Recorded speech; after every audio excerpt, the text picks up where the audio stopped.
వార్షిక ఉత్సవం సందర్భంగా ఇవాళ గణేశుడు ఊరేగింపు ఉందండి. మన చౌడిగూడెం పురవీధులలో గణేశుడు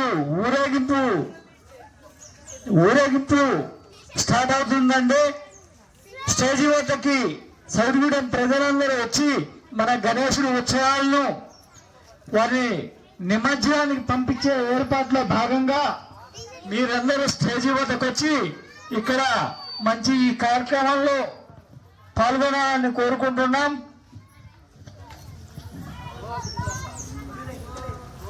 శ్రీ శ్రీ విజయ గణేశ్వర ఉత్సవాలు నిర్వర్తించబడుతున్నాయండి. ఇప్పుడు మన గణేశుడు నిమజ్జనానికి బయలుదేరుతున్నారండి. మన చౌడిగూడెం ప్రజలందరూ ఇక్కడికి వచ్చి మన గణేశుడికి బై బై చెప్దాం, టాటా చెప్దాం. తొందరగా వచ్చేయండి అందరూ. మన చౌడిగూడెం పురవీధుల్లో మొత్తం తిరిగిన పిమ్మట భద్రాచలం చేరుకుంటారండి. అక్కడ నుండి నిమజ్జనానికి వెళ్ళిపోతారండి. రండి అందరూ వచ్చి మన గణేశుడి ఉత్సవాలలో పాల్గొనాలని కోరుకుంటున్నామండి.